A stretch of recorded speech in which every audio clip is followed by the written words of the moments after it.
करते हैं, लेट हो गया। तो अभी क्या करते हैं, इसमें ऐड तो कर दिया मैंने, आ गया होगा तो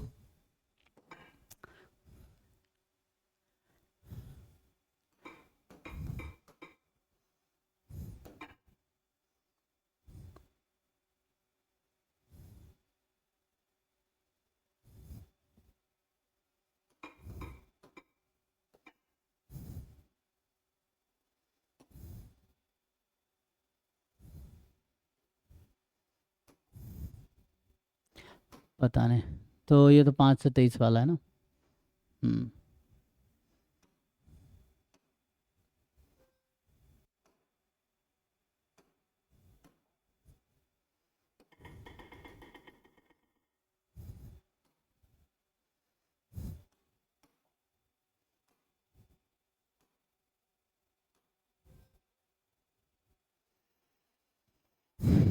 ये आ गया ना, ये ना MS इसमें करना पड़ेगा। तो बड़े ना, यही ना। जैम जो लिखा मतलब ये MS ही है, तो सिर्फ जैम लिखा है तो मतलब MS का है। तो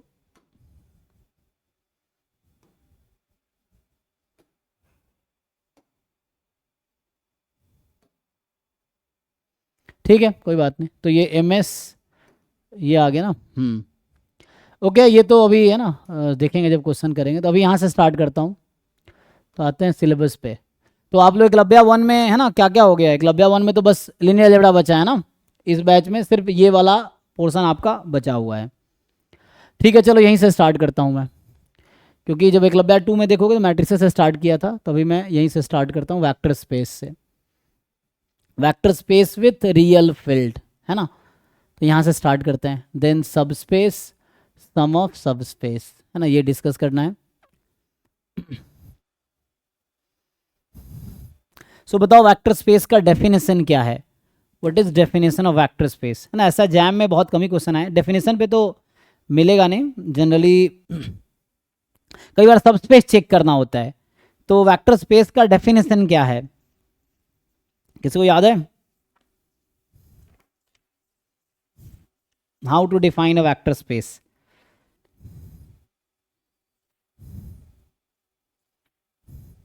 A space which is closed for vector addition and scalar multiplication. तो यहां से मैं स्टार्ट करता हूं। वेक्टर स्पेस है ना, बहुत सारी प्रॉपर्टी है। सो ये वेक्टर स्पेस, स्पेस क्यों बोलते हैं, क्योंकि ये एक सेट है जिसके साथ कुछ ऑपरेशंस होते थे। यहाँ पे 2 ऑपरेशंस हैं, अ सेट विथ 2 ऑपरेशंस। तो यहाँ ऐसा होता है कि ये जो लिखते हैं ना वेक्टर स्पेस, जैसे मान लो let V be a set with 2 operation,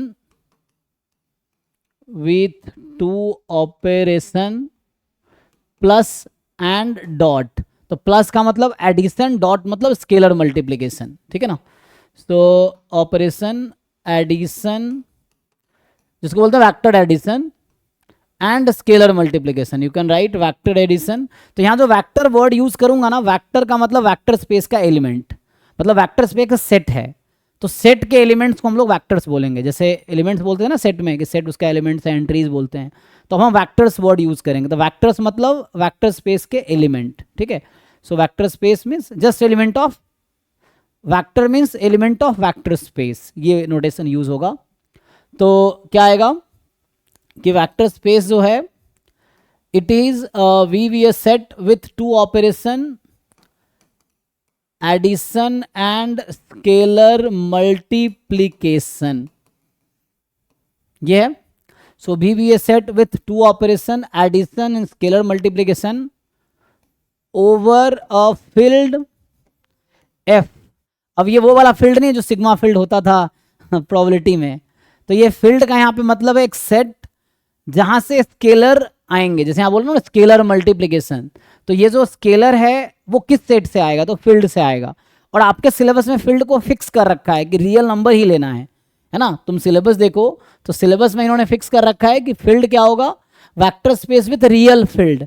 तो फील्ड का मतलब सेट ऑफ रियल नंबर्स। तो अगर किसी भी जगह मल्टीप्लीकेशन करेंगे तो सेट ऑफ रियल नंबर्स, मान लो मैं लिखता हूँ अल्फा टाइम वी। तो अल्फा एक नंबर है जो सेट ऑफ रियल नंबर से आ रहा है, मतलब रियल नंबर है। वी मतलब वेक्टर स्पेस का एलिमेंट है। वेक्टर स्पेस डिफरेंट टाइप के हो सकते हैं, वो हम डिफाइन करेंगे। तो स्मॉल वी जब यूज करेंगे, it is a vector. Vector means element of vector space. Vector space is a set, ठीक, जो कि कुछ कंडीशंस को सेटिस्फाई करेगा।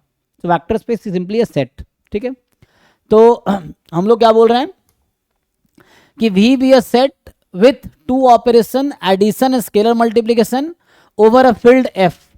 तो यहां जब बोल रहा हूं एडिशन, तो एडिशन को मैं लिखना चाह रहा था वेक्टर एडिशन, है ना। तो ये आता है वेक्टर एडिशन। तो क्या मतलब है, दो वेक्टर ऐड होंगे। तो वेक्टर क्या होते हैं, तो यहाँ पे वो आई कैप जे कैप के का वाला चक्कर नहीं जो 12th में था। यहाँ पे वेक्टर का मतलब एलिमेंट ऑफ वेक्टर स्पेस, ठीक। अगर आर वेक्टर स्पेस है तो 2 रियल नंबर का सम, तो हर रियल नंबर एक वेक्टर हो जाएगा। आर स्क्वायर है तो ऑर्डर्ड पेयर या 2x1 का एक कॉलम मैट्रिक्स वेक्टर रहेगा।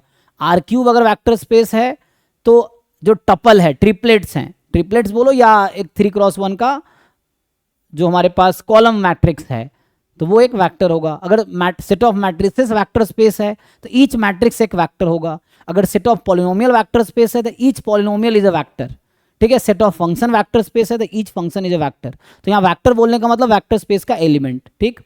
तो यहाँ वेक्टर एडिशन का मतलब है दो वेक्टर ऐड करेंगे। तो vector means element of set V is called vector. Addition मतलब उसको जस्ट ऐड करना है, ठीक है। सो एंड स्केलर मल्टीप्लीकेशन, तो स्केलर को मल्टीप्लाई करेंगे किसी वेक्टर में, तो स्केलर कहाँ से आएगा, किस सेट से चूज करना है।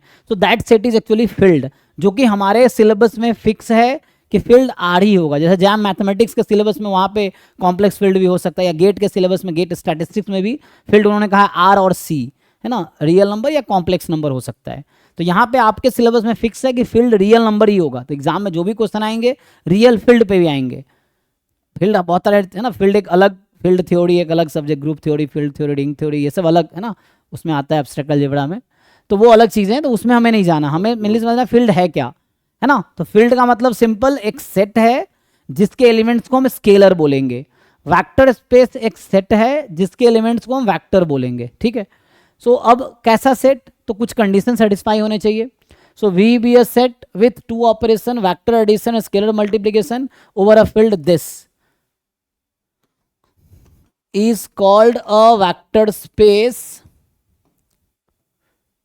या ऐसा बोलूं दैट इज, या मैं ऐसा बोलूं कि दैट इज की कंडीशन जो है that is v comma plus comma dot is a vector space over field r।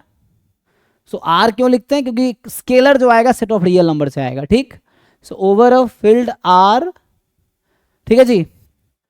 तो हाँ जी, हाँ जी, प्योर मैथमेटिक्स क्या बोलना चाह रहा भाई। हाँ वो मतलब प्योर मैथमेटिक्स में आ जाता है वो सब चीज़ें, field theory, group theory, ring theory, और ये है ना। तो ये लीनियर अलजेब्रा का पार्ट है, वो एब्स्ट्रैक्ट अलजेब्रा का पार्ट है, जो कि हमारे सिलेबस का पार्ट नहीं, उसको उतना डिस्कस करने की जरूरत नहीं है। वो मैथमेटिक्स में, जैम मैथमेटिक्स में ना, ग्रुप थ्योरी वहाँ पे है थोड़ा सा, फील्ड थ्योरी नहीं है। फील्ड थ्योरी बाकी हायर एग्जाम में गेट मैथमेटिक्स में आता है। तो है ना, ये सब बीएससी ऑनर्स में ये सब पढ़ते हैं, फील्ड थ्योरी। मॉडर्न अलजेब्रा में आता है ना। जी जी जी, मॉडर्न अलजेब्रा, एब्स्ट्रैक्ट अलजेब्रा उसी को बोलते हैं। तो ठीक है ना, मॉडर्न अलजेब्रा, ठीक है ना। तो यहाँ पे हमारे पास सिंपल है, X V is a set with two operation plus and this is vector addition scalar multiplication. तो वेक्टर एडिशन मतलब वी के दो एलिमेंट को ऐड करेंगे इस ऑपरेशन से, डॉट जो है आर का कोई एलिमेंट होगा, इसका मल्टीप्लिकेशन वी के एलिमेंट के साथ होगा। जब 2v 3v लिखते हैं ना, तो 2 3 रियल नंबर्स होंगे। एंड इस सेट को स्पेस क्यों बोलते हैं, vector space. So vector with some structure और some operation, this is called space. जैसे आपको याद होगा प्रोबेबिलिटी स्पेस, तो आपको मैं याद दिलाऊं, पी जी एंड या ओमेगा, है ना, पहले ओमेगा लिखते थे। सो इसको बोलते omega F and P, this is called probability space. तो यहाँ पे set of all possible outcome, sigma field और प्रोबेबिलिटी फंक्शन, तो इस ट्रिपलेट को बोलते हैं प्रोबेबिलिटी स्पेस, है ना। तो यहाँ पे एक सेट है, सिग्मा फील्ड, प्रोबेबिलिटी एक मेजर है, सेट तो हालांकि ये है, set is this over this measure P and over sigma field, तो इसको प्रोबेबिलिटी स्पेस बोलते हैं। तो वैसे ये वेक्टर स्पेस है, ठीक है ना, this is a vector space. कब बोलेंगे वेक्टर स्पेस, कुछ कंडीशन है वो मैं लिखता हूँ।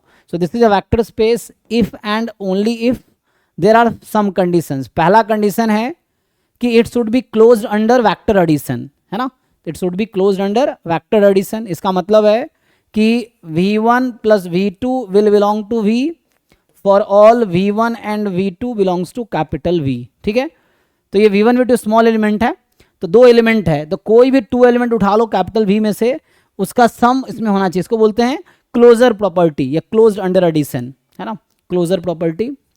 दूसरा कंडीशन है कि alpha into V should belong to V for all alpha belongs to are.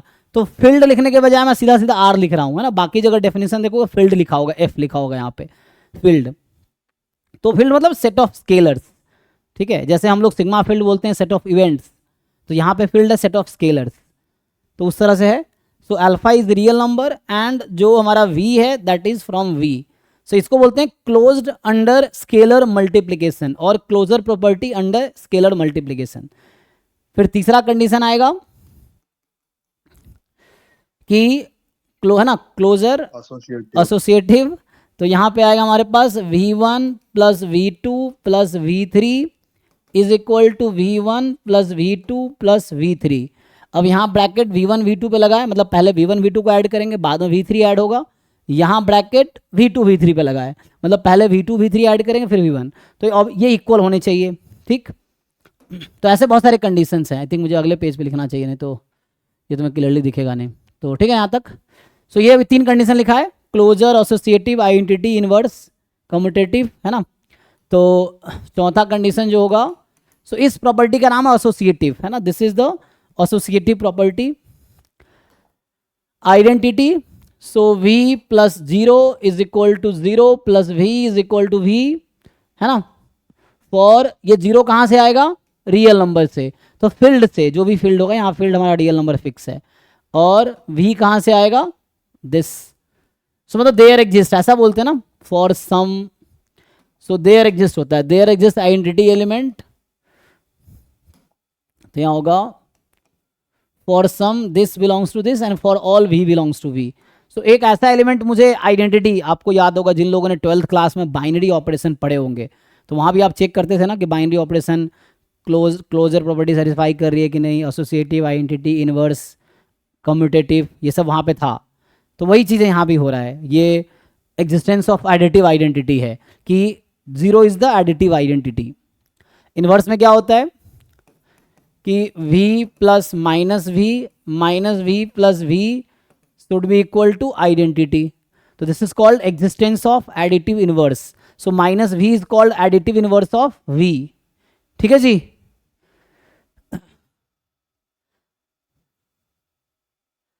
जी जी जी, है ना, तो वो समझा रखा होगा। यहाँ पे क्या हमारे पास, जैसे एडिशन, मल्टीप्लिकेशन, डिवीजन, ये सब क्या है, बाइनरी ऑपरेशन है ना। मतलब मेनली वो तो डिपेंड करता है सेट पे, तो उसको क्या सेट ले रहे हो, सेट और ऑपरेशन पे डिपेंड करता है बाइनरी ऑपरेशन। बाइनरी ऑपरेशन मतलब दो सेट के बीच या दो नंबर्स के बीच ऑपरेशन, दो एलिमेंट के बीच ऑपरेशन ना, बाइनरी ऑपरेशन। तो वो तो 12th क्लास में था, बाइनरी ऑपरेशन। ओके, तो यहाँ पे क्या है, existence of inverse.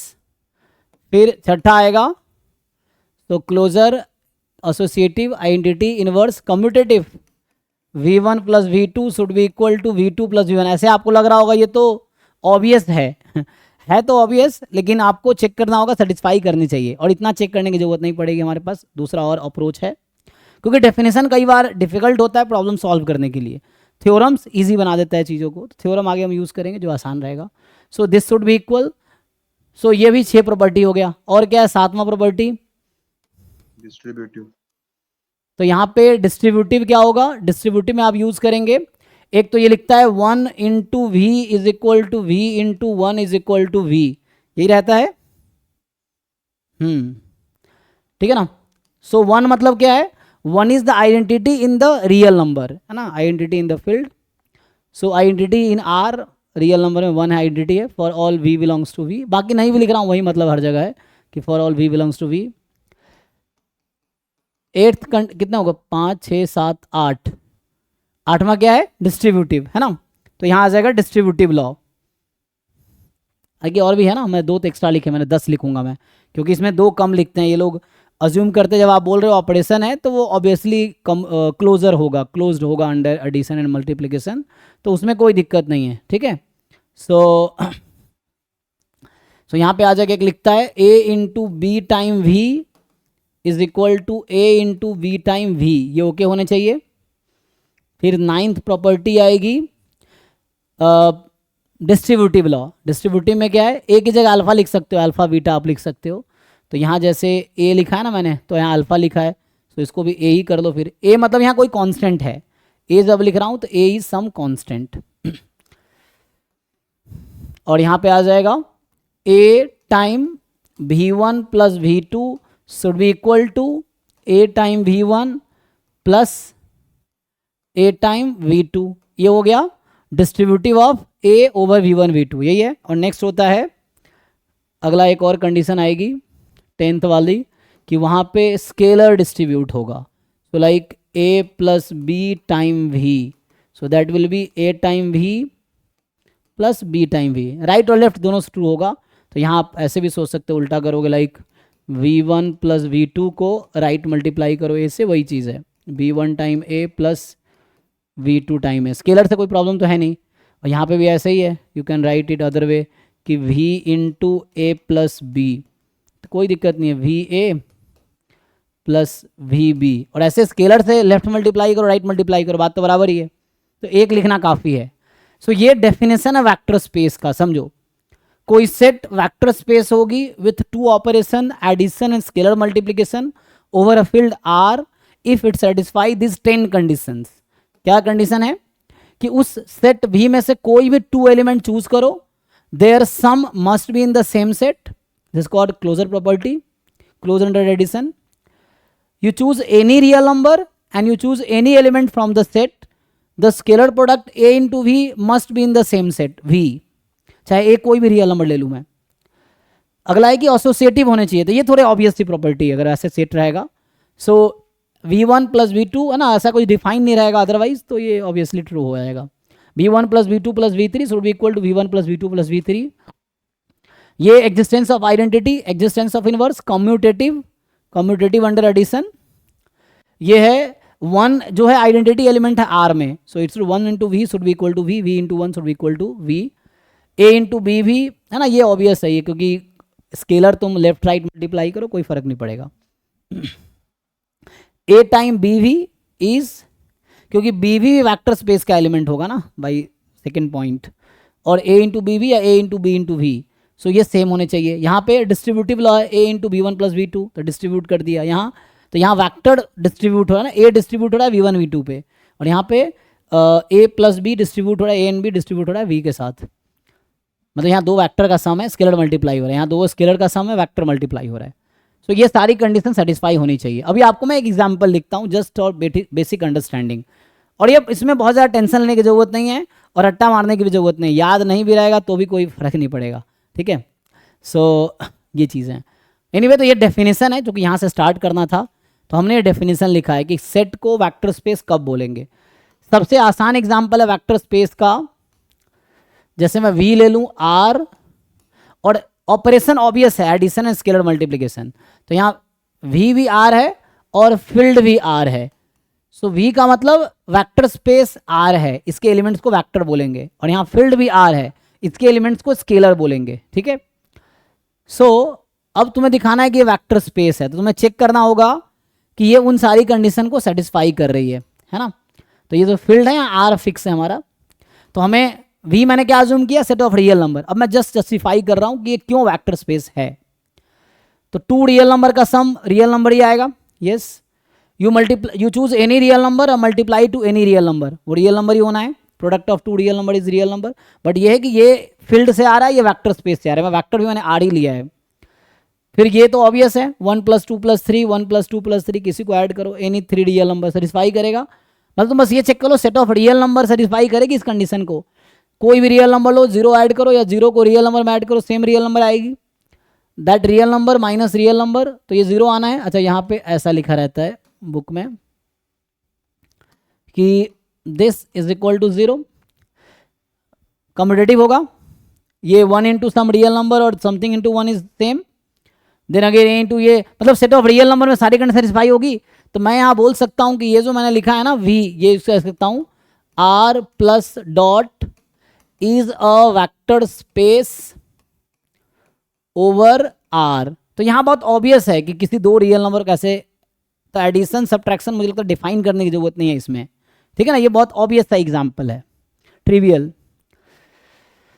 Commutative multiply नहीं, उसमें ज़रूरत नहीं है, मल्टीप्लाई में कम्यूटेटिव ज़रूरत नहीं है, क्योंकि हमारे यहाँ जो इम्पोर्टेंट जो सेट है वो वी है, और वी में एडिशन हो रहा है, वी के एलिमेंट का मल्टीप्लिकेशन नहीं हो रहा है, ठीक है ना।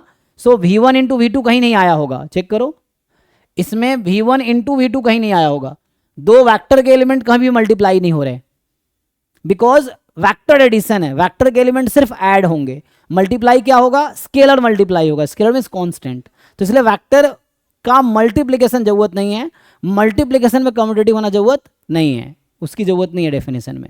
ये जो एडिशन है ये वैक्टर एडिशन है, इसलिए लिखा मैंने वैक्टर एडिशन स्केलर मल्टीप्लिकेशन। तो यहाँ वैक्टर के दो एलिमेंट सिर्फ ऐड होंगे, सब्ट्रैक्ट नहीं, मल्टीप्लाई नहीं होंगे, ठीक है ना, सिर्फ ऐड या सब्ट्रैक्ट होंगे, क्योंकि subtraction is part of addition only. तो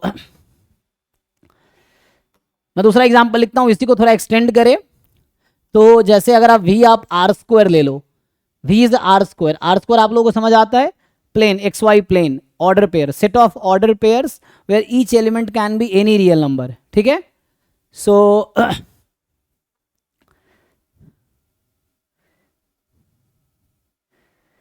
नहीं हमें रिंग उंग में नहीं जाना है, ठीक है ना, ये सब रिंग उंग का हमें उसमें फंसना नहीं, रिंग के चक्कर में, अभी तुम्हें सिर्फ वेक्टर स्पेस पे फोकस करना है ये तो उसमें अभी रिंग उंग के चक्कर में मत जाओ, रिंग फिर तुम आगे बहुत सारी चीज़ें होती है ना, तो आगे तुम जाओगे, ग्रुप थ्योरी बहुत थ्योरेटिकल और एब्स्ट्रैक्ट चीज़ें हैं, और ऐसे भी मेरा फेवरेट नहीं रहा है, तो आई वोंट डिस्कस इट, ठीक है।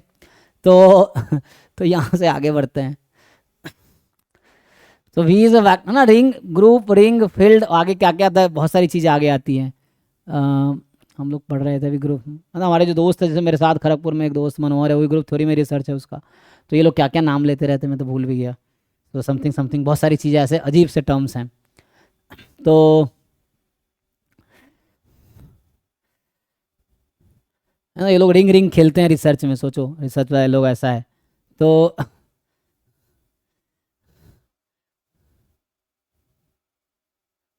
ठीक है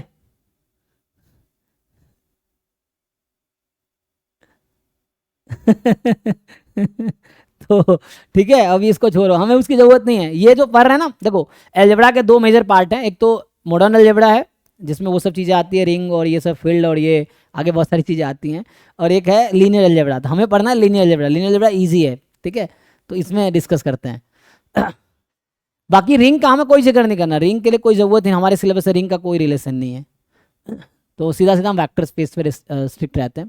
देखो वी हमारे पास आर स्क्वायर है और फील्ड है सेट ऑफ रियल नंबर, ठीक है, तो यहाँ पे क्या होगा, अच्छा एडिशन कैसे डिफाइन करते हैं हम लोग वेक्टर स्पेस में, मतलब ये जो आर स्क्वायर में एडिशन कैसे डिफाइन करेंगे, सपोज आप मैं जनरली वेक्टर जब लेंगे ना तो कॉलम वेक्टर ही लेंगे unless stated otherwise, so will assume vector as a column vector, जैसे आर स्क्वायर है, तो मैं अगर जैसे मैं बोल रहा था v1 एलिमेंट है, तो v1 एलिमेंट ऐसा ले सकते हैं x1 x2, v2 लेंगे तो यहाँ पे मान लो y1 y2, so these two elements are part of R square, है ना, टपल। सो जनरली हम वेक्टर जब भी बोलेंगे तो कॉलम वेक्टर ही कंसीडर करेंगे, ठीक है। तो v1 is x1 x2, v2 is y1 y2, this is R square, मैंने दो एलिमेंट मैंने चूज किए from the vector space, v यहाँ आर स्क्वायर है, मुझे चेक करना वेक्टर स्पेस, तो इसके दो एलिमेंट है, स्केलर आपको पता है कोई भी रियल नंबर है ना, यहाँ पे कोई नोटेशन ले लो, फॉर एग्जांपल जैसे ए ही ले रहे थे, सो ए इज सम रियल नंबर। अब आपको चेक करना है कि ये जो v1 v2 और a है will it satisfy all 10 conditions, तो अगेन सेम चीज है, v1 अगर मैं आर स्क्वायर के एलिमेंट जैसे x1 x2 का कॉलम मैट्रिक्स है, you can assume as a column matrix, कोई दिक्कत नहीं, this is a column matrix है ना 2x1 का, सो वेक्टर का मतलब अभी कॉलम वेक्टर ही होगा तो this is a vector actually, so elements of vector space is called vector, तो ये मेरा एक वेक्टर है, ये दूसरा वेक्टर है, दिस इज अ स्केलर, है ना, फील्ड का जो एलिमेंट है उसको हम स्केलर बोलेंगे, this is one scalar. Now आप चेक करोगे ये सारी कंडीशन सेटिस्फाई करेगी, v1 प्लस v2 क्या है, सो वेक्टर एडिशन का डेफिनेशन क्या होगा यहाँ पे, so vector addition will be x1 plus y1 और यहाँ हो जाएगा x2 plus y2, and scalar multiplication मान लो मैं लिखूँ c इंटू v1, है ना, या सिंपली मैं भी लिखता अगर कोई एलिमेंट तो वैसा लिखता, तो c इंटू वी वन बोल दो फॉर एग्जाम्पल, तो इसको, या a है ना, a लिया मैंने scalar, so a into V one, तो यहाँ से क्या आएगा, a को मल्टीप्लाई करोगे आप x1 x2 के साथ, x1 x2 रखा है तो x1 x2 के साथ, तो ये आ जाएगा a x1 और a x2। सो ये मैं डिफाइन कर रहा हूँ कि how we defined addition in R square, how we define scalar multiplication in R square. तो ये मल्टीप्लाई हो जाता है, ये वैसे ही जैसे मैट्रिक्स एडिशन होता था, और ये वैसे ही है जैसे मैट्रिक्स में स्केलर मल्टीप्लिकेशन होता है। अब मैं ये कह रहा हूँ इफ़ यू चेक, तो ये वो सारी कंडीशन को सेटिस्फाई करेगी। तो R square is a vector space over R, तो ये सारी कंडीशन सेटिस्फाई करेगी। टू ऐड करोगे आर स्क्वायर के, टू एलिमेंट को ऐड करोगे आर स्क्वायर में आएगी, किसी कांस्टेंट से मल्टीप्लाई करोगे आर स्क्वायर में आएगी, then all this conditions will be satisfied. You जब चेक कर सकते हो। तो इसका जनरलाइज फॉर्म ये है, तो मैं ये बोलना चाहता हूँ कि ये जो वेक्टर्स है ना यहाँ पे ये जो ये है यहाँ पे v is equal to R square, या ऐसा लिखेंगे R square comma plus comma dot is a vector space over R, है ना, फील्ड। ये लिखते हैं इसीलिए क्योंकि बताना होता है कि कांस्टेंट किस फील्ड से आ रहा है ना, किस सेट से आ रहा है। इसका जनरलाइज फॉर्म क्या है आप जानते हो, इसको अगर एक बुक में आप देखोगे सीधा से यहाँ से स्टार्ट करते हैं ये लोग, आर एन ले लेते हैं, ठीक है, and field we choose is, जो फील्ड है वो है set of real number, so V is R N. तो अब इसमें एन टपल आएगा, तो कुछ लोग ऐसे टपल से लिखते हैं, मैं जैसे कॉलम में ही लिख देता हूँ, एक यूनिफॉर्म नोटेशन रहेगा। जैसे v1 मैं अज्यूम करूँगा तो मान लो ऐसा x1 x2 up to xn, v2 अगर हम लेंगे सो मान लो y1 y2 yn, इस तरह से, and these two are elements from r की power n। Even if you write like this तो कोई दिक्कत नहीं है, इसमें कोई गलत नहीं है, ठीक है ना। आप यहाँ लिखोगे this belongs to R and it's fine, है ना। इफ़ यू राइट दिस जैसे बुक में लिखा होगा तो भी कोई दिक्कत नहीं है, ये जस्ट नोटेशन की बात है। सो अगर आप चाहोगे कि नहीं हम ऐसा लिखेंगे, इट्स ऑल्सो करेक्ट। आप इसको v1 लो, इसको v2 लो, नो प्रॉब्लम। या X Y, X vector Y vector, तो ऐसा भी आप कंसीडर कर सकते हो, उसमें कोई दिक्कत नहीं है, उससे कोई इफेक्ट नहीं पड़ेगा, ठीक है। तो अभी के लिए मैं कॉलम लेके चलता हूँ। Again you know how to add two vectors in R N, and है ना, इसमें कुछ नया तो है नहीं। v1 प्लस v2 तो करस्पॉन्डिंग एलिमेंट ऐड हो जाएगा, वहाँ भी करस्पॉन्डिंग ऐड हो जाएगा। तो ऐसा ऐड करोगे x1 plus y1, x2 plus y2, xn plus yn, इस तरह से, ठीक है। तो ये सम हो गया। स्केलर मल्टीप्लिकेशन ऐसे ही हो जाएगा। मान लो a टाइम a कोई रियल नंबर है ना, तो मैंने अज्यूम किया कि a is some real number, a is scalar from the field, तो a टाइम v1 अगर डिफाइन करते तो ऐसे ही हो जाएगा, ax1 ax2 axn, and this is also part of Rn, ठीक है ना। सो ये भी Rn में, ये क्लोजर प्रॉपर्टी हो गया। This also belongs to Rn, closure property, this also belongs to Rn। ये यहाँ भी जैसे लिख रहे थे ना, so this is also part of R square, ये है। सो यहाँ से फिर से मैं कह रहा हूँ, अगेन यू विल चेक, तो it will satisfy all 10 conditions. तो यहाँ से कंक्लूजन ये आएगा, और ये सब एग्जाम में नहीं पूछेगा, वेक्टर स्पेस चेक करो, सब स्पेस पे आता है। सो ये Rn comma plus comma dot, this is a vector space, this is a vector space over R, ठीक है। सो ये एक वेक्टर स्पेस है ओवर R। तो इन जनरल यही लिख दोगे, बात बराबर है। n यहाँ कोई भी नेचुरल नंबर हो सकता है, n को 1 रखूंगा तो जो पहला एग्जाम्पल मैंने लिया वो बन जाएगा, n को आप 2 रखेंगे तो ये वाला एग्जाम्पल बन जाएगा। In general for any n belongs to natural number, ये आपका वेक्टर स्पेस बनाता है। तो ये तो डेफिनेशन हो गया वेक्टर स्पेस का। वेक्टर स्पेस बहुत टाइप के और भी बना सकता हूँ मैं, जैसे हम यहाँ पे लिखे कि V is set of all polynomial of degree at most n, ठीक है।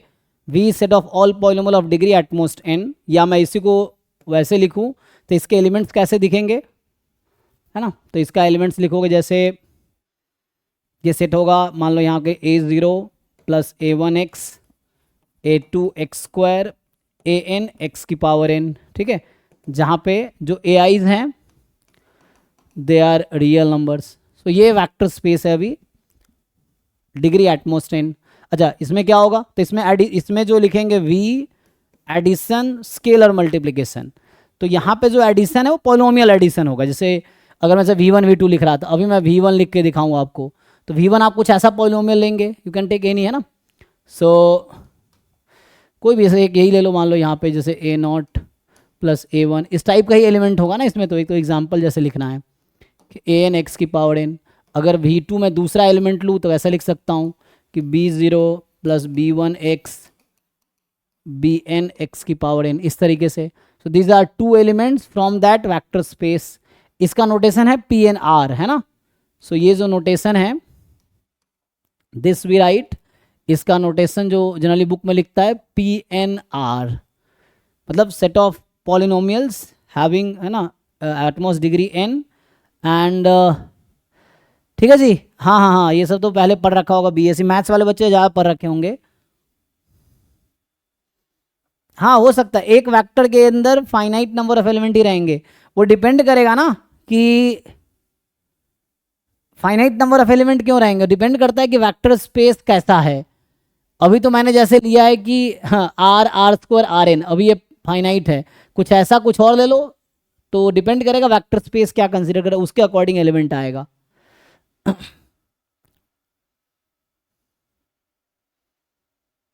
ठीक है ना। तो हमें यहाँ पे ये सब नहीं करना है, वेरीफाई। तो यहाँ पे दो एलिमेंट है, how do you define addition. तो सिंपल, आपको पता ही है कैसे ऐड करोगे। अगर V1 प्लस V2 आपको ऐड करना है तो करस्पॉन्डिंग कोएफिशिएंट ऐड कर लो, A1 plus B1 x and यहाँ से आपके पास आ जाएंगे AN प्लस BN x की पावर n, ये आ जाएगा। सो this is V1 plus V2, ये सम हो गया। स्केलर मल्टीप्लिकेशन क्या होगा, ऐसी कोई नंबर A ले लो या अल्फा ले लो या C ले लो या K ले लो, है ना। सो K मान लो कोई एलिमेंट है फील्ड से, सो K इंटू V1 वैसे ही डिफाइन हो जाएगा, K A0 K A1 x and so on K AN x की power n। So this is scalar multiplication, this is a addition. तो ये एक वेक्टर है, ये एक वेक्टर है।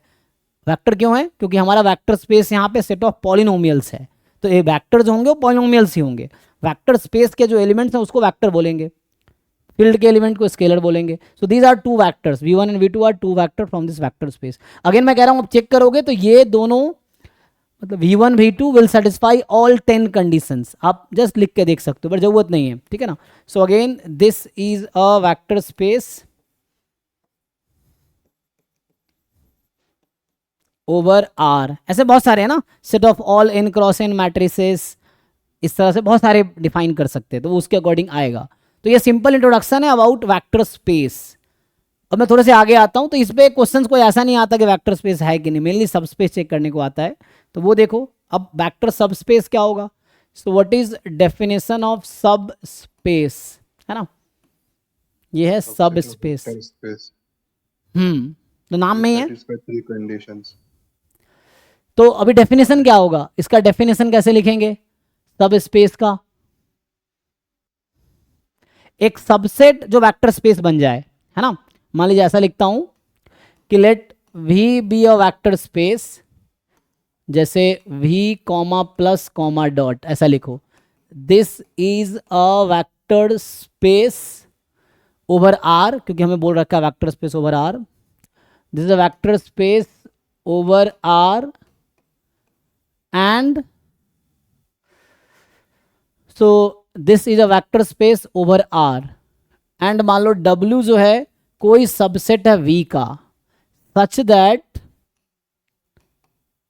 that W comma plus comma dot is also a vector space, is also a vector space over R। मतलब क्या है, जैसे V प्लस डॉट वो 10 कंडीशन को सेटिस्फाई कर रहा है। अब W कोई सबसेट है V का, और ये भी उन सारे 10 कंडीशंस जो हमने लिखे हैं उन सबको सेटिस्फाई कर रहा है, ठीक। तो हम बोलेंगे कि क्या हो गया यहाँ पे, ठीक है ना। सो ये जो W dot this is a vector space over R, मतलब ऐसा बोल रहा हूं कि W भी उन 10 कंडीशंस को सेटिस्फाई कर रहा है जिन 10 कंडीशन को V सेटिस्फाई कर रहा है। तो हम बोलेंगे इसका मतलब क्या है कि ये भी वेक्टर स्पेस हो गया। तो उस केस में हम बोलेंगे देन वी से मतलब V तो वेक्टर स्पेस है ही, उसका कोई सबसेट है वो भी एक वेक्टर स्पेस है। तो उस केस में हम लोग ऐसा बोलेंगे कि W इज वेक्टर सबस्पेस या just subspace, vector subspace of V। So W जो है वो सबस्पेस है V का, ये जस्ट वेक्टर सबस्पेस बोल सकते हो, जस्ट सबस्पेस बोल सकते हो। It is a subspace of V, क्योंकि एक सबसेट जो खुद वेक्टर स्पेस है तो उसको बोलेंगे हम लोग वेक्टर सबस्पेस। एग्जाम्पल एक दे देता हूं, जैसे मान लो अभी हमने लिया था V, लिया था R², तो इसका क्या मतलब होता है कि x, y such that x is a real number, y is a real number. ऐसा लिख रहा हूं, आप चाहो तो वैसे जैसे मैंने उस समय लिखे थे, so you may right this way also, आप चाहो तो इस फॉर्म में भी लिख सकते हो, उसमें कोई दिक्कत नहीं है। अगर मैं R² को ऐसा लिखूं इट्स फाइन। तो अब मैं एक सेट डिफाइन करता हूं, ये वाला W क्या डिफाइन करता हूं कि set of x Y such that x is equal to Y, ये मेरा आ गया। अब ये तो वेक्टर स्पेस था ही, हमने पहले चेक किया था, this is a vector space. और अगर तुम चेक करोगे तो ये इनडायरेक्टली ऐसा हो गया ना, x, x such that x belongs to R, यही तो है, ठीक है। सो अगर तुम चेक करोगे तो ये वाला सेट भी ना उन 10 के 10 कंडीशन को सेटिस्फाई करेगा। तो this is a sub space of V। अब ये 10 कंडीशन चेक करने की जरूरत हमें नहीं है, हमारे पास थ्योरम है जो कि चीजों को आसान कर देगा, ठीक है।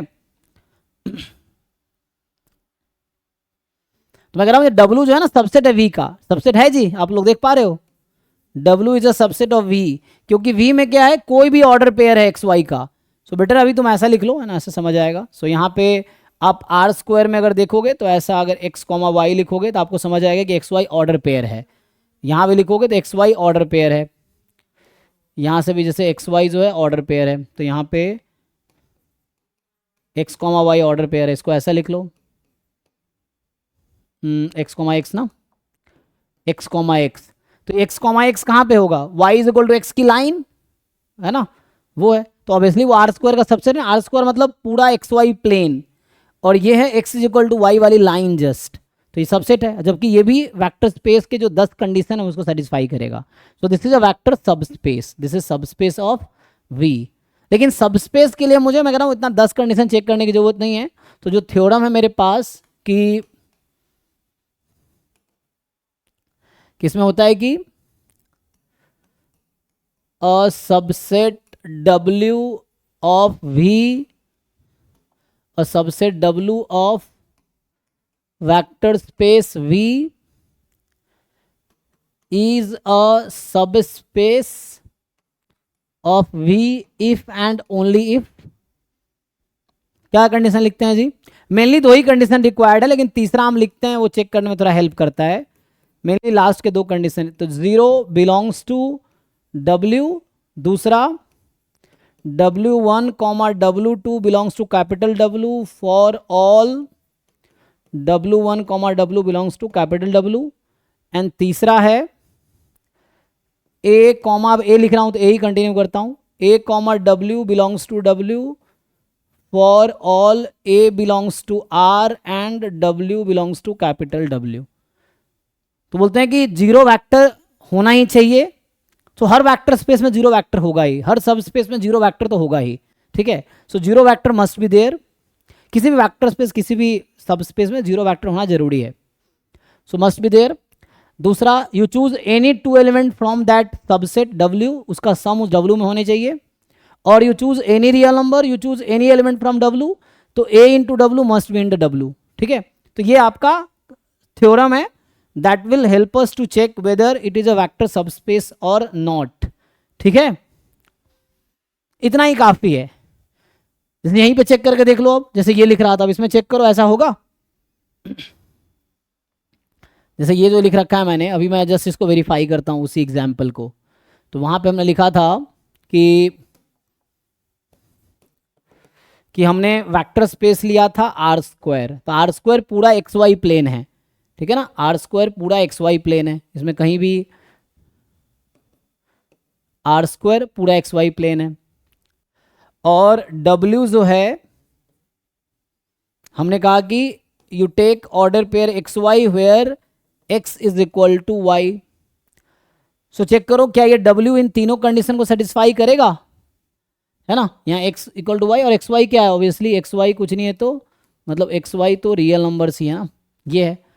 तो इनडायरेक्टली ये आ गया X comma X such that X belongs to R. यही तो है कि वैसे पॉइंट्स जहाँ एक्स वाई दोनों इक्वल है, तो ये वाले ये डब्ल्यू ये है एक्चुअली।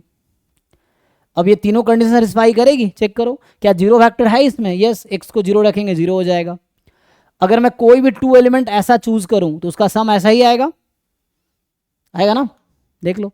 तो मैं जस्ट प्रूव कर रहा हूं कि ये जो डब्ल्यू हमने लिखा है X comma X, X belongs to R, this is a sub space. तो पहला चीज zero vector zero comma zero, जब जीरो वैक्टर लिखते हैं तो इसका मतलब ये है, तो यहाँ पे जो भी वैक्टर स्पेस है उसका zero element, this is a zero vector, so this is in W. Yes, मैं कोई टू एलिमेंट चूज कर लेता हूँ, मान लो x1 and x2 these two elements are in W.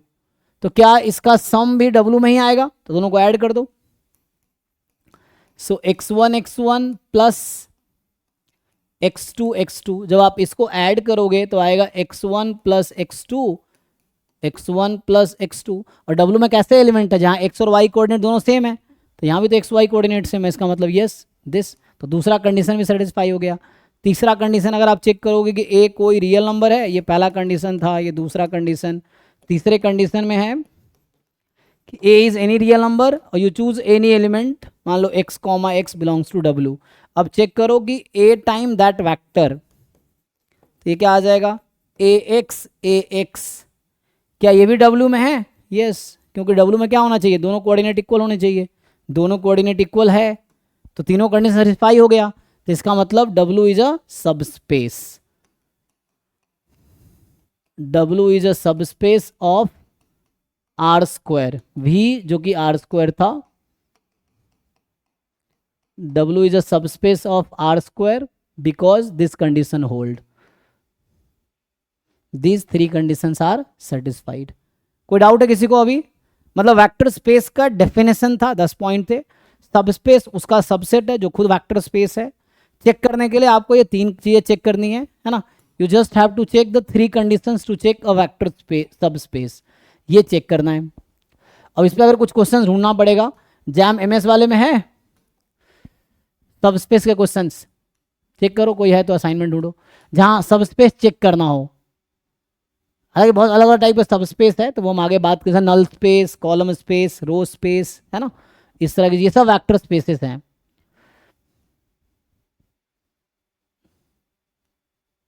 Drive में एक स्पेशल है वेक्टर स्पेस और हाँ सबस्पेस उसमें का जाकर फील्ड। चेक कर सकते हैं, हाँ, लेकिन मैं देख रहा हूँ इसमें है कोई डायरेक्टली ऐसा क्वेश्चन डायरेक्ट, वैसे तो उसमें पूरा वेक्टर स्पेस का एक अलग से असाइनमेंट ही है ना, एमए का कंटेंट है वो, जैम एमए का। इसमें डायमेंशन का है, इसका सबस्पेस हाँ का नहीं है। सब स्पेस चेक करने का शायद नहीं आया हुआ है जैम एमएस में, मेनली डायमेंशन निकाला, डायमेंशन के लिए बेसिस पढ़ना पड़ेगा, है ना, तो उससे आएगा। ये लिनियर ट्रांसफॉर्मेशन है नहीं, ये ट्रांसलेशन है।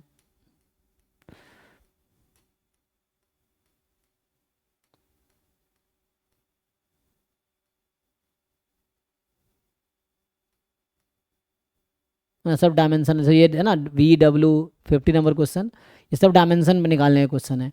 तो डायमेंशन हम निकालेंगे, अभी तो हम देख रहे हैं सब स्पेस है या नहीं है।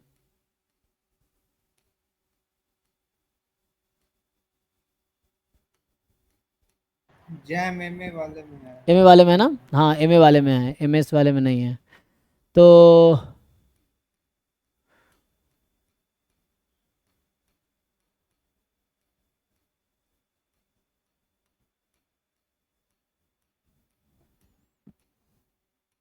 डायरेक्ट कोई क्वेश्चन है जहाँ पे सब स्पेस चेक करना हो, इसमें नहीं, एमए में मिलेगा।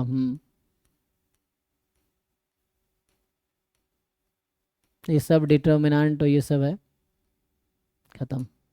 तो अगर एमए वाले हम खोलेंगे, जैम एमए लीनियर अलजेब्रा, है ना, तो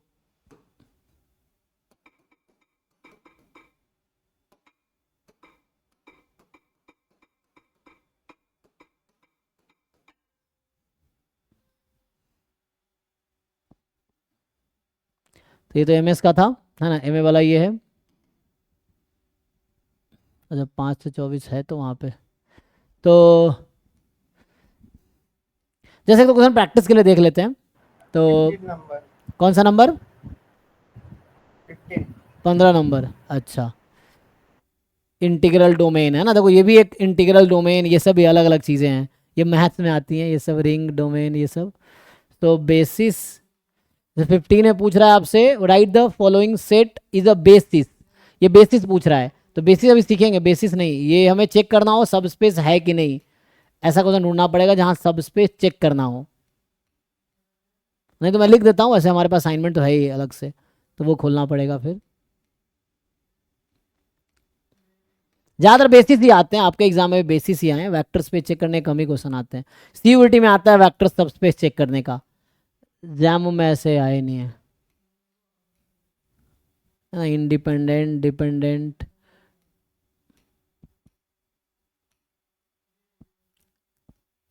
तो ऑपरेटर्स भी देंगे ना जैम एमएस में। हाँ नहीं ऑपरेटर नहीं, लीनियर ऑपरेटर, लीनियर ट्रांसफॉर्मेशन नहीं है। ये एक क्वेश्चन है, चलो हाँ एक क्वेश्चन मिला है। तो ये पूछ रहा है आपसे कि कौन सा सबस्पेस है बताओ, ये क्वेश्चन है जो आपको चेक करना है। अरे यार इसमें आ गया।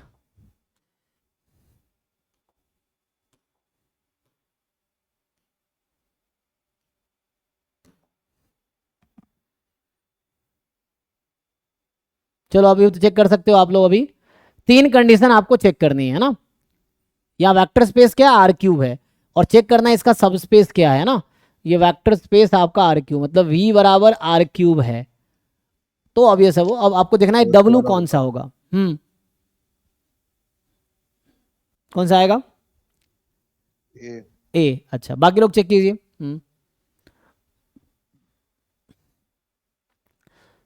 सो देर आर 3 कंडीशंस, आप सब जानते हैं, मैं रिकॉल करा देता हूं। पहला था zero vector must be in W, दूसरा था सम W1 plus W must be in W for all W1 and W2 belongs to W, and third is A time W must be in W for all A in R and W in capital W। ठीक है, ये है मेरे पास।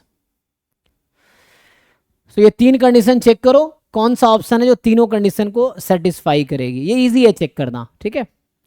You just have to check कौन सा है जो तीनों कंडीशन सेटिस्फाई करेगी।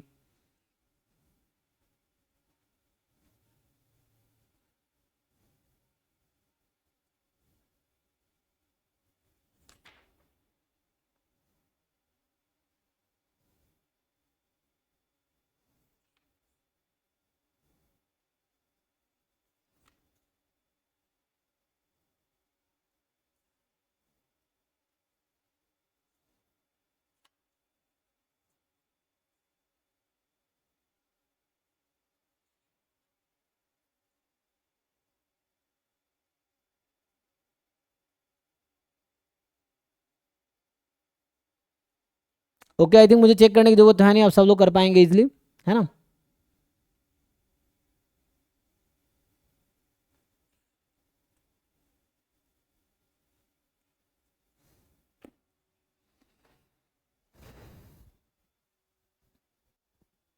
तो देखो यहाँ पर तुम देखोगे जीरो वेक्टर नहीं है ना, 0 0 0 इसमें होने चाहिए।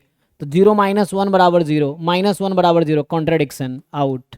ठीक है, यहाँ पे भी रखोगे 0 0 0 -3 बराबर 0, क्योंकि जीरो वेक्टर होने चाहिए ना। तो XYZ को 0 रखूंगा तो सेटिस्फाई करनी चाहिए, तो ओरिजिन से पास होनी चाहिए। ये 0 बराबर -3 बराबर 0 आ जाएगा, ये भी आउट हो गया। अब यहाँ पे क्या बोल रहा है, XI more than equal to 0, YI more than 0। अब मैं अगर A को -1 ले लूँ, तो अगर मैं A को -1 ले लूंगा तो यहाँ आ जाएगा, और XYZ को 1 1 1 ले लो अभी के लिए, तो 1 1 1 इसमें है, और A को मैं -1 लेता हूँ तो -1 -1 -1, और ये कह रहा है XY पॉजिटिव होना चाहिए, अब XY तो नेगेटिव हो गया, तो ये आउट हो गया। तो ये सही, तो ये डिस्कार्ड मेथड हो गया, मैं 3 को आउट कर दिया, एक सही हो गया। बाकी चेक कर सकते हो यहाँ पे आप कि कोई भी एलिमेंट चूज करो जो इस कंडीशन को सेटिस्फाई, जीरो वेक्टर है इसमें, तो 0 0 0 इसको सेटिस्फाई करनी चाहिए। तो 0 + 0 = 0, 0 + 0 = 0, जीरो वेक्टर है इसमें। फिर एनी 2 एलिमेंट चूज करो, तो x1 + 2y1, x1 plus 2y1 is 0 and 2x1 plus 3z1, मतलब यहाँ पे बोल रहा हूँ दो एलिमेंट पहले चूज कर लो यहाँ से। सो x1 plus 2y1 0, 2x1 plus 3z1 0, ये फर्स्ट एलिमेंट लिया x1 y1 z1 उसको, दूसरा एलिमेंट x2 y2 z2 लेते हैं। तो x2 प्लस 2y2 बराबर 0, 2x2 प्लस 3z2 बराबर 0, करस्पॉन्डिंग इक्वेशन को ऐड कर दो तो क्या आ जाएगा, x1 plus x2 2 time y1 plus y2 बराबर 0, एंड यहाँ से 2 time x1 plus x2 and 3 time z1 plus z2 बराबर 0। तो इससे ये प्रूफ हो जाएगा कि x1 जो सम उसका है x1 plus x2 comma y1 plus y2 comma z1 plus z2 belongs to this set. Again a time w, तो यहाँ w जो आपको यहाँ पे लिख रहा हूँ वो w यहाँ ट्रिपलेट है xyz टाइप का, तो w यू टेक xyz, अब a से मल्टीप्लाई करो तो a w मतलब ax comma ay comma az, ये चेक करना क्या बिलोंग करेगी। तो इस इक्वेशन को a से मल्टीप्लाई करो, इक्वेशन को a से मल्टीप्लाई करो तो आ जाएगा ax प्लस 2ay बराबर 0, 2ax प्लस 3az बराबर 0। तो इससे ये प्रूफ हो रहा है कि सेटिस्फाई कर रहा है ना, तो इसका मतलब ax ay az belongs to the vector space, that's why. और भी क्वेश्चन मिलेंगे। सर, हाँ बोलो। सी और डी ऑप्शन जो है हाँ उसमें मतलब अगर मतलब जेड का नहीं दिया हुआ है, इस केस में मतलब रिमूव कर सकते हैं? अरे नहीं नहीं भाई ऐसा नहीं है, आपको चेक करना है क्या ये बिलोंग कर रहा है W में, आपको ये सोचना है। यहाँ जीरो वेक्टर का मतलब ये है, जब जीरो वेक्टर लिखते हैं तो zero element of the set, यहाँ सेट हमारा R³ से आ रहा है तो जीरो वेक्टर का मतलब 0 0 0, ठीक है। तो तुम ये चेक करो क्या 0 0 0 इस सेट में बिलोंग कर रहा है। नहीं सर। हाँ तो वो जो डेफिनेशन है वो लगाओ, तुक्का नहीं और ये कोई गेसिंग और ये सब नहीं। जेड नहीं है इसलिए ऐसा, जेड है नहीं है उससे हमें कोई मतलब नहीं, हमें मतलब है कि जीरो वेक्टर होने चाहिए, इसमें जो एलिमेंट्स हैं उसका सम करूं तो भी उसमें आने चाहिए, किसी रियल नंबर से मल्टीप्लाई करूं उस एलिमेंट्स को तो वो भी इसमें बिलोंग करने चाहिए, ये चेक करना है। जेड हो ना हो उससे क्या फ़र्क पड़ता है। जैसे अभी मैं सिंपल एक एग्जाम्पल लिखूं तुम्हारे लिए, मान लो ये क्यों गायब है, तो अभी मैं तुमसे पूछूं कि क्या ये वेक्टर स्पेस है, बताओ। ये V है 0 0 0, छोड़ो V छोड़ो, V R³ भी है और W को ये लेता हूं मैं, ठीक है। देखो सो यहाँ पे V है मेरा R³, W is this and V is R³। बताओ W सबस्पेस है कि नहीं है।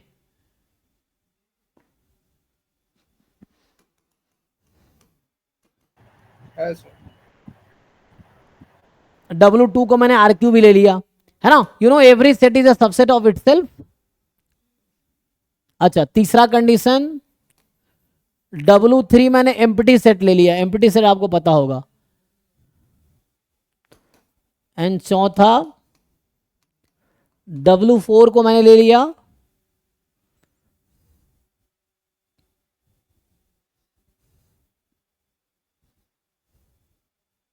यहाँ पे W2 R³ लेना, R² नहीं, R³, ठीक है। और यहाँ मैं ऐसा लिख दूं कि x, x, 0 या ये सम तो मैं ऐसा लिख दूं x, y, z such that x is equal to y, simply. तो यहाँ भी z नहीं है, तो बताओ भाई V इज R³, इन चारों में कौन कौन सा वेक्टर सबस्पेस है V का। Which of them are vector subspaces of V out of these 4 options? 1 2 4। है ना, पहला ट्रिवियल, इसको बोलते हैं ट्रिवियल सबस्पेस, सबसे छोटा सबस्पेस यही है। ये भी ट्रिवियल सबस्पेस है क्योंकि हर सेट खुद का सब, ये R³ तो वेक्टर स्पेस था, खुद का सबसेट भी है तो वेक्टर सबस्पेस भी होगा। ये एम्प्टी सेट नहीं हो सकता क्योंकि इसमें जीरो वेक्टर नहीं है, तो empty set can not be vector subspace और वेक्टर स्पेस।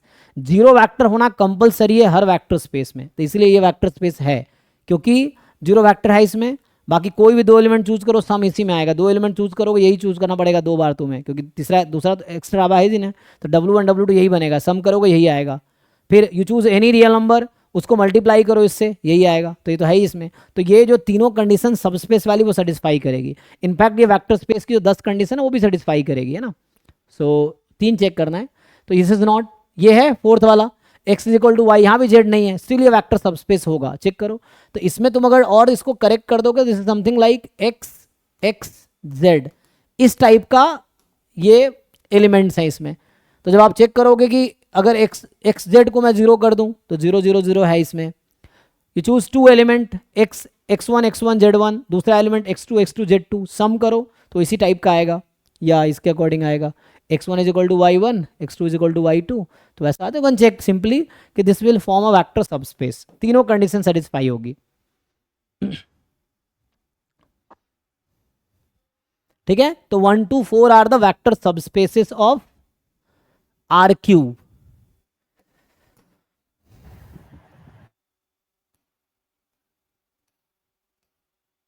पूछो किसे कुछ पूछना. डायमेंशन पे आते हैं. डायमेंशन के लिए हमें बेसिस तक पहुंचना पड़ेगा. तो अभी हम बस यही चेक करें वेक्टर स्पेस है कि नहीं. जब बेसिस तक पहुंचेंगे तब डायमेंशन आएगा. Number of element in the basis is the dimension. आप लोग जानते हैं ऑलरेडी.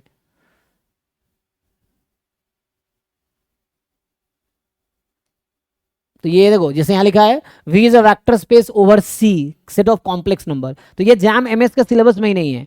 हमारा सिलेबस में vector space over R. Field कभी R के अलावा C नहीं हो सकता. यहाँ ऑप्शन में वेक्टर स्पेस ओवर C. तो ये सब कॉम्प्लेक्स नंबर फील्ड हमें लेना ही नहीं एमएस के सिलेबस में. सिर्फ क्वेश्चन सिलेबस में ये वेक्टर स्पेस ओवर R. तो R इज द फील्ड. तो स्केलर फील्ड R से ही आएगा. तो कॉम्प्लेक्स वाले क्वेश्चंस करने की जरूरत नहीं. ये सब नहीं आएगा एमएस में.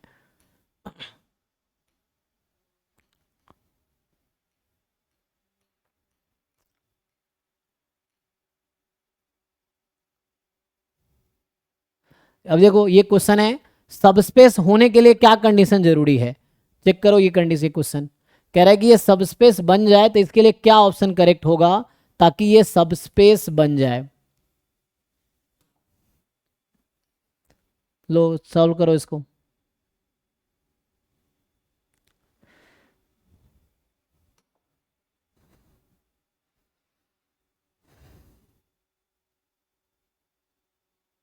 अच्छा 2 डायमेंशनल बोल दिया था. यहाँ थोड़ा सा दिक्कत आएगा. नहीं इसका डायमेंशन 2 होना चाहिए. तो उसके लिए अभी डायमेंशन पढ़ना पड़ेगा. इसको भी स्किप करते हैं क्योंकि सिर्फ सबस्पेस नहीं वेक्टर स्पेस नहीं. हमें बोला है कि डायमेंशन 2 हो जाए तो क्या करोगे. तो जिनको डायमेंशन पता है वो चेक कर सकते हैं. क्योंकि अभी डिस्कस नहीं किया तो इसलिए अभी इसको स्किप करते हैं. क्योंकि ये 2 डायमेंशनल है. सिर्फ चेक नहीं करना है सबस्पेस. 2 डायमेंशनल सबस्पेस बनाना है तो उसके लिए डायमेंशन 2 होनी चाहिए. तो डायमेंशन 2 तब करोगे जब डायमेंशन पता होगा. तो अभी तो मैंने डिस्कस तो किया नहीं है. जिनको पता है वो कर सकते हैं.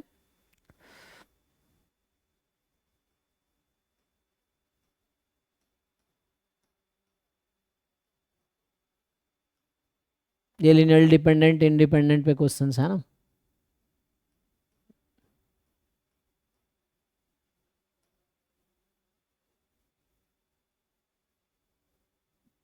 एमए के बहुत क्वेश्चंस है.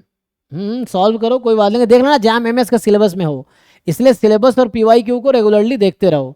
उससे तुम्हें आइडिया रहेगा कि तुम्हारे सिलेबस में क्या है और क्या नहीं है ना. इस तरह से क्वेश्चन है तो सॉल्व करो. कोई दिक्कत नहीं है. सीखने को मिलेगा. मैथ्स पोर्शन में जैम एम एस दोनों का सॉल्व कर लो. ये चीज़ें हैं जो मैथ्स पोर्शन कॉमन है उसमें. जो टॉपिक नहीं है जैसे मान लो ये ग्रुप थ्योरी का क्वेश्चन है तो इसको सॉल्व करने इसको स्किप करना है कि G be a group of order 2022 H के बी द सब ग्रुप. जैसे अभी वेक्टर स्पेस सब स्पेस वैसे सब ग्रुप है. तो ये स्किप करना है. ये हमारे जैम एमएस में नहीं है. तो ये उन क्वेश्चंस को स्किप करो जो एमएस में नहीं है ना. जब सॉल्व करो तो जैसे देख लेना. मैं आगे बढ़ता हूँ. तो क्वेश्चंस तो ऐसे ही तुम चेक कर लेना. जो होने लायक हुआ करना. नहीं तो हम डिस्कस तो करेंगे एंड में डाउट. लेकिन डाउट तब पूछोगे जब ट्राई करोगे तुम. चलो अभी के लिए हम लोग एमएस पे रहेंगे. तो ठीक है हम आते हैं आगे थ्योरी पे. तो अभी मैंने क्या डिफाइन किया. हमने डिफाइन किया वेक्टर स्पेस वेक्टर सबस्पेस और एक थ्योरम.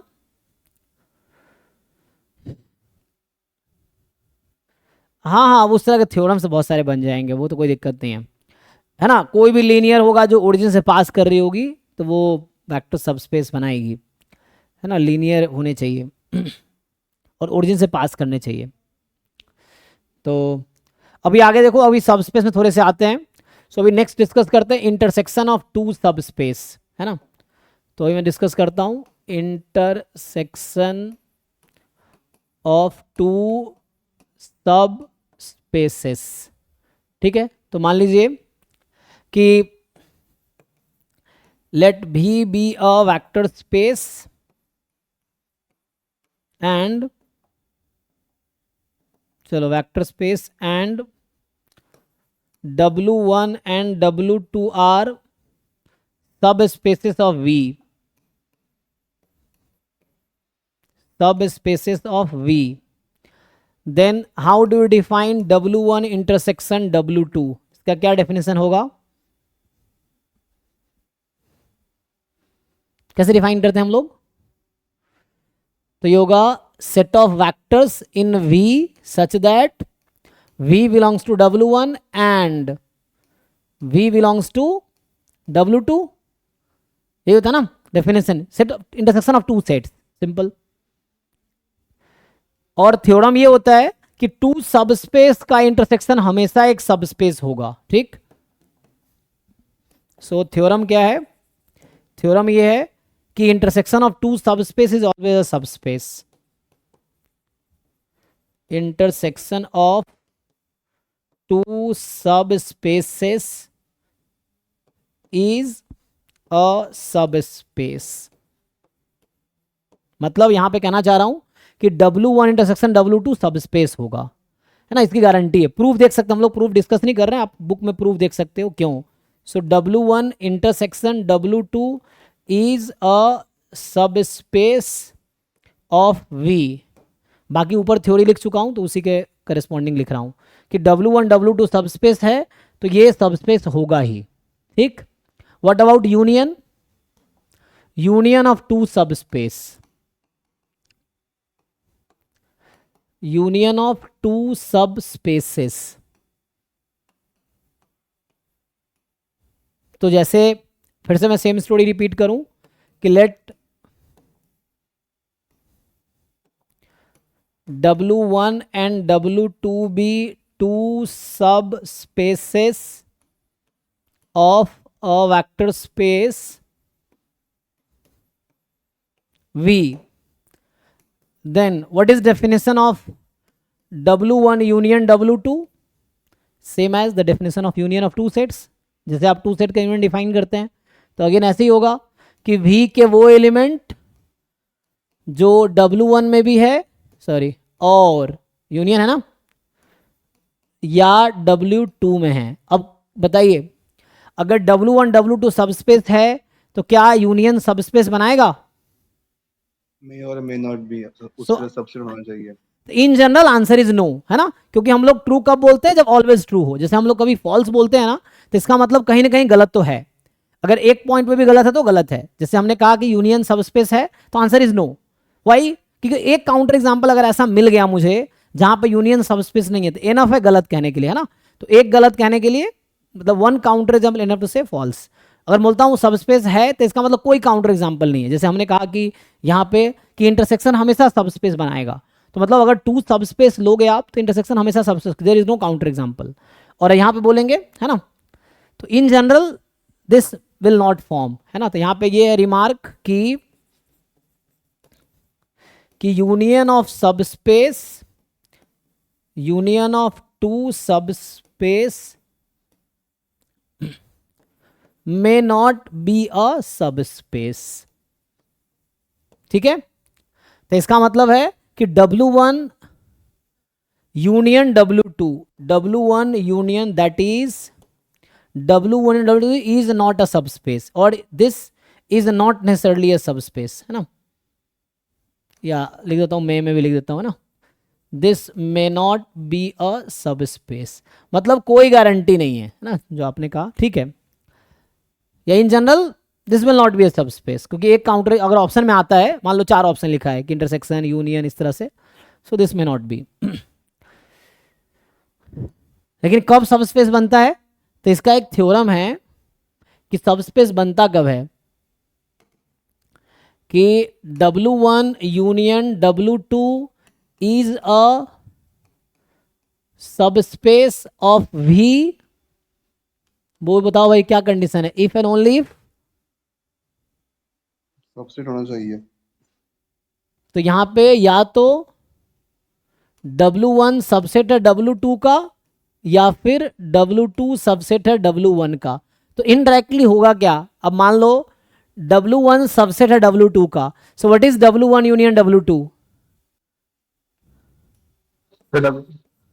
हाँ, सो W1 अगर सबसेट है W2 का, सो W1 यूनियन W2 जो लार्जर सेट होगा कौन सा है, W2। और हमें पता ही है, अरे लार्जर कौन सा है, W2 यूनियन ना, इंटरसेक्शन में छोटा वाला आएगा, यूनियन में तो बड़ा वाला आएगा ना। तो यहाँ पे W1 या W2 is subset of W1, तो W1 यूनियन W2 ये तो W1 हो जाएगा। तो मतलब सिंपल है कि टू यूनियन तभी सबस्पेस बना सकता है जब वो कोई एक सबस्पेस के इक्वल आ जाए। तो अगर ऐसा है तो यूनियन W2 हो गया, तो W2 तो सबस्पेस है ही, वो तो पहले से पता है। और अगर ऐसा है तो यूनियन W1 है, W1 सबस्पेस है ही, ऑलरेडी पता है। ठीक है, ओके जी, देख लीजिए। तो ये थ्योरम है, अभी मैं इस पर कुछ एग्जाम्पल्स करूंगा, मैं कुछ थ्योरम्स लिखा रहा हूँ जस्ट। तो यूनियन की कोई गारंटी नहीं है सबस्पेस होने की, इंटरसेक्शन की गारंटी है सबस्पेस होने की, यूनियन की कोई गारंटी नहीं है सबस्पेस होने की। अब आते हैं, अगला टर्म आता है sum of two subspaces. Some,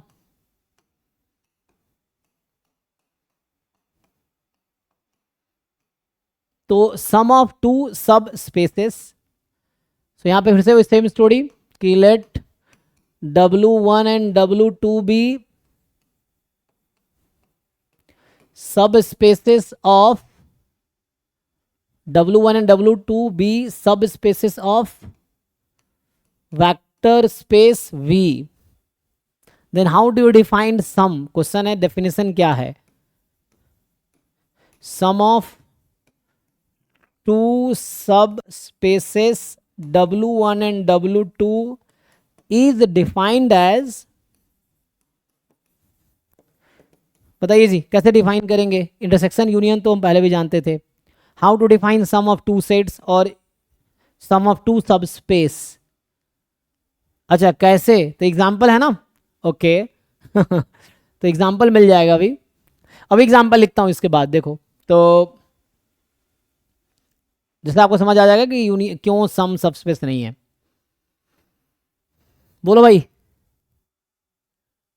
W1 plus W2 such that W1 is element of capital W1 and small w2 is element of capital W2. हाँ, तो ऐसा लिख सकते हैं, या आप है ना कैसे भी लिख लो।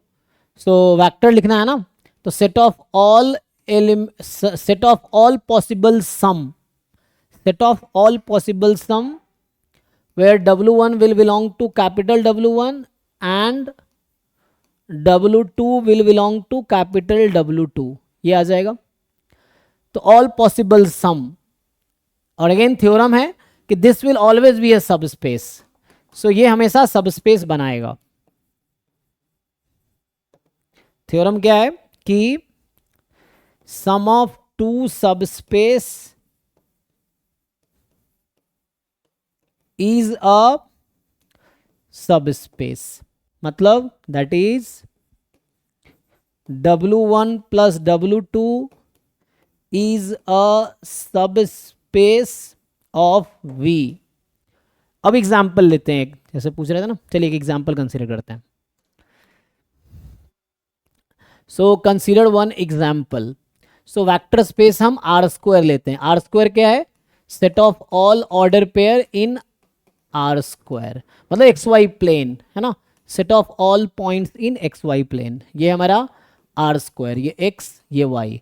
सो इस प्लेन में जितने पॉसिबल पॉइंट्स हैं ये हमारा वेक्टर स्पेस बनाएगा जिसका नाम है R²। अब हम एक W1 डिफाइन कर रहे हैं, क्या लूँ? चलो अभी के लिए XY such that X is equal to Y। W2 ले लेते हैं, XY such that X is minus Y। तो बताओ भाई W1 इंटरसेक्शन W2 क्या आएगा? W1 यूनियन W2 क्या आएगा? W1 प्लस W2 क्या आएगा? Intersection of two subspace, union of two subspace, sum of two subspace. Sir, intersection 0 0. देखो ये जो हमने W1 सबस्पेस लिए हैं, set of all points on the line y is equal to x, यही line x is equal to y। तो इस line पे जितने भी पॉइंट्स हैं वो W1 में है। अगर आप यहाँ देखोगे तो यही है एक्चुअली, ये x, x है जहाँ x बिलोंग्स टू R, और यहाँ पे देखोगे तो ये y बराबर माइनस एक्स है या x बराबर माइनस वाई है, तो y बराबर माइनस एक्स रख दो तो ये माइनस एक्स हो जाएगा जहाँ x बिलोंग्स टू r। तो जो ये W2 है, W2 इज एक्चुअली क्या आएगा, W2 इस लाइन के पॉइंट्स हैं, y is equal to minus x, ठीक, इसके पॉइंट्स हैं W2। और ये सब स्पेस, कोई भी लीनियर कर्व जो ओरिजिन से पास करिए that will make a vector subspace, जो वो कहना चाह रहा था ना, linear curve passing through origin will make a subspace. अब आते हैं हम लोग, बताओ भाई, तो इंटरसेक्शन देखो, इस वाले लाइन और इस वाले लाइन में इंटरसेक्शन क्या है, तो जस्ट इंटरसेक्शन है 0 0 का, या आपको मैं ऐसे समझाऊं डेफिनेशन वाइज। सो डेफिनेशन हमने क्या लिखा था, set of x Y such that, set of v such that v belongs to W1 as well as v belongs to W2। तो इसका मतलब x is equal to y and x is equal to minus y, ये कहाँ से reduce होगा, आप दोनों को सिंप्लीफाई करो, x is equal to y, x is equal to minus y, तो y is equal to minus y, तो y बराबर 0 और y बराबर 0 तो x बराबर 0। तो at the end after simplification it is the zero space, zero space is a sub space और is a vector space, ठीक। तो ये हो गया, व्हाट इज द सम, तो एज पर डेफिनेशन हमने क्या लिखा था, set of v such that v belongs to W1 और v बिलोंग्स टू W2। तो यहाँ ऐसे ही होगा, x is equal to y और x is equal to minus y. Now the question is it a vector subspace, तो लगाओ 3 condition, क्या जीरो वेक्टर इसमें है, तो ठीक है 0 बराबर 0, ये 0 आ जाएगा। अगर मैं कोई भी 2 एलिमेंट चूज करूं इस सेट में से, क्या उसका सम इसमें आएगा, चेक करो, is it a vector subspace, नहीं। तो ये ओके यहाँ पे है ना, तो मैं लिखूं कि दिस इज अ सबस्पेस, मैं थ्योरम को वेरीफाई कर रहा हूं, ठीक है। So this is a subspace, there is no problem, zero space is a subspace. अब इसमें बताओ क्या एलिमेंट लोगे, लेट्स से अभी मैं कोई एलिमेंट बताओ, what 2 element will you choose जो कॉन्ट्राडिक्ट कर दे इसको, this is not a subspace, why, तो वो जो 3 कंडीशन है कौन सी वाली कंडीशन फेल होगी, एडिशन वाली। एडिशन वाली। बताओ 2 एलिमेंट, मतलब वो कहता है ना second point, you choose any 2 element from the set there some must be in the same set, तो कोई 2 एलिमेंट बताओ इस सेट में जिसका सम इसमें नहीं आएगा, 1 1 और 1 माइनस 1, इन दोनों को ऐड करो, तो 1 1 यहाँ है, 1 माइनस 1 यहाँ है, या सॉरी 1 माइनस 1 x 1 माइनस ना, 1 1 यहाँ है, 1 माइनस 1 यहाँ है, इन दोनों को ऐड करो, so this 2 element belong to this, कहा ना x इज y और x इज माइनस वाई, तो x इज y और इन दोनों का सम करते हैं, बताओ क्या आएगा, 2,0, क्या 2,0 इस सेट में है, इस सेट में सिर्फ वही पॉइंट है जहां x is equal to y है या x is equal to minus y है, 2 0 तो इधर आ गया, अब ये तो है ही नहीं ना W1 में, तो या तो इसके पॉइंट है या इसके पॉइंट है, यूनियन लिया ना हमने, इसका और इसका यूनियन लिया है, तो ये पॉइंट आ गया सम, तो this does not belong to union, है ना, ये कहना चाह रहा हूँ this does not belong to union. तो यहाँ से समझ आया कि ये तो W1 में यूनियन में है, ये भी यूनियन में है, लेकिन this does not belong to W1 union W2 and that's why it is not a subspace. What about sum, अब ये कहता है कि you choose any 1 point from W1, you choose any 1 point from W2 and take their sum, तो set of all possible sum क्या होगा, सोचो, 2x 0, क्यों सम करना है, यू टेक, जैसे मैं कोई भी पॉइंट उठाऊं सम करूंगा तो क्या,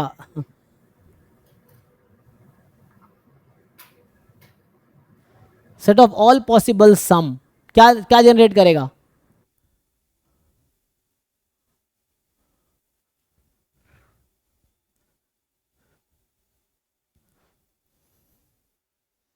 ये पूरा आर स्क्वायर, ये पूरा आर स्क्वायर जनरेट कर देगा। मतलब मैं ये कहना चाह रहा हूं कि तुम कोई भी एलिमेंट उठाओ आर स्क्वायर में से, तुम इसके और इसके एलिमेंट के लीनियर कॉम्बिनेशन में लिख सकते हो, मतलब है ना, इसका एक एलिमेंट चूज करेंगे, इसका एक एलिमेंट चूज करेंगे, इसके लीनियर कॉम्बिनेशन में आर स्क्वायर के किसी भी एलिमेंट को लिख सकते हैं। चलिए लिख के दिखाते हैं।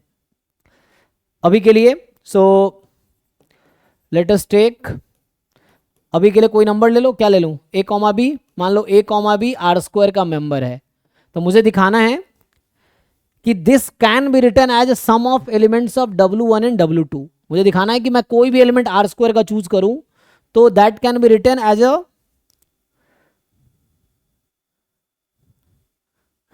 अरे मे नॉट बी ए सब स्पेस, जब सबसेट होगा तो हो ही जाएगा ना। डायरेक्ट सम में क्या डिफरेंस है, डायरेक्ट सम अभी नहीं डिस्कस किया, डायरेक्ट सम सिलेबस में है भी नहीं, लेकिन लिखा देता हूं। डायरेक्ट सम में ये सम है जिसका इंटरसेक्शन 0 होता है, वो डायरेक्ट सम होता है, ठीक है ना।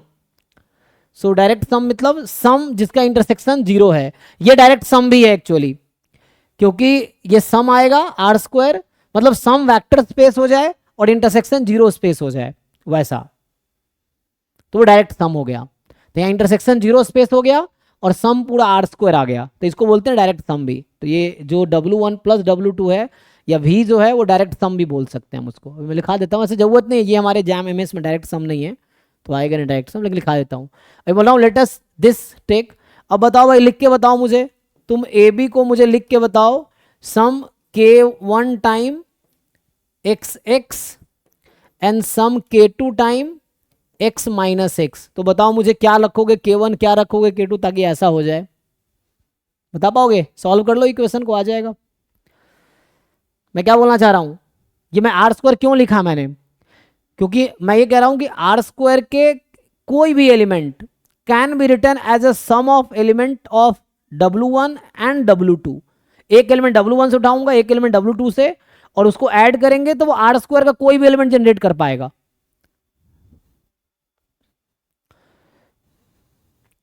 अगर स्पैन का अगर आइडिया हो तो ये स्पैन 1 1 है, ये स्पैन 1 माइनस 1 है, ये दोनों लिनियरली इंडिपेंडेंट है। तो इसका जो सम कर रहे हैं ना हम लोग, इसको सॉल्व करके मुझे ये बताओ, you tell the value of K1 K2 in terms of,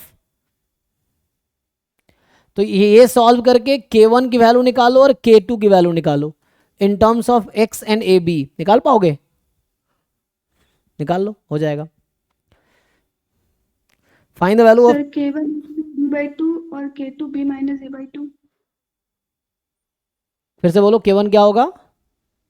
A plus B/2 अच्छा, A प्लस B/2, और ये A minus B/2, B minus A/2। अच्छा B माइनस A/2।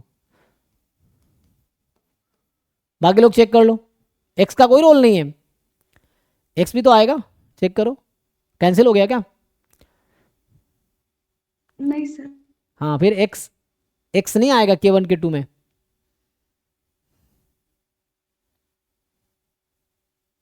ठीक कर लो एक बार बाकी लोग।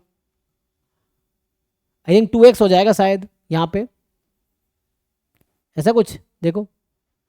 यस सर, और K2 में A minus B/2x रहेगा। ओके, तो बाकी लोग चेक कर लीजिए। तो यहाँ से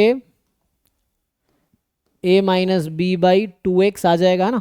और ये तब है जब x नॉन जीरो है, अगर x जीरो होगा तो x जब 0 0 कर दोगे तो 0 0 K1 K2 0 ले लो, तो 0 0 ये आ जाएगा। तो ये तब है जब K1 K2 नॉन जीरो है। तो कहने का मतलब क्या मैं बोल रहा हूँ कि अगर मुझे कोई भी AB एलिमेंट मुझे अगर तुम दोगे तो उसके corresponding I will give you K1 K2, जिसके लिए ऐसा हो जाएगा। अब मल्टीप्लाई करो K1x, ये जो है ना एलिमेंट एक्चुअली उसके ही तो एलिमेंट है, या अलग अलग एलिमेंट ले लो चाहो तो, तुम चाहो तो एक नया एलिमेंट यू कैन कंस्ट्रक्ट। मैं तो ऐसा बना दिया हूँ, you can take some element of, इसको तुम ऐसा भी लिख सकते हो, y माइनस वाई लिख दो, y माइनस वाई लिख दो, फिर सम कर लो तब भी हो जाएगा, x प्लस वाई और y माइनस वाई, ऐसा है ना। You can also write this set as this ना, इसको लिख दो y कॉमा माइनस वाई, जहाँ y belongs to r, just for the different notations कि ये x में लिखा है, इसको y में। अब करस्पॉन्डिंग एलिमेंट ऐड करो तो यहाँ x प्लस वाई आएगा, यहाँ x माइनस वाई आएगा, दोनों अलग अलग है तो इसीलिए वो आर स्क्वायर जनरेट करेगा। तो ये तो एक तरीका था, कई सारे तरीका है मेरे पास, है ना। सो यहाँ पे जैसे अब था कि अब तो कुछ करना ही, तब तो सिंपल ये अगर वैसा मैंने लिख दिया तो इसका मतलब है कि any real number can be written as x comma y comma minus y. जो मैं अब कर रहा हूँ, अगर मैंने नोटेशन चेंज कर दिए तो अब ये हो गया ऐसा। तो यहाँ जो आप करोगे, जो आप बता रहे थे, तो वो ऐसा आ जाएगा, अब x आउट हो जाएगा, तो यहाँ से आई थिंक AB की जगह XY आ जाएगा, है ना। चेक कर लो, ये x plus y by two आ जाएगा, ये x minus y by two आ जाएगा, ऐसा कुछ देख लो, ऐसा कुछ है ना? नहीं नहीं, अच्छा ए बी में ही तो आएगा, सॉरी, यहाँ पे तो सेम रहेगा, डिफरेंस यहाँ पे आएगा k1 k2 में ना, ये k1 k2 हट के xy आ जाएगा, ये आ जाएगा ना।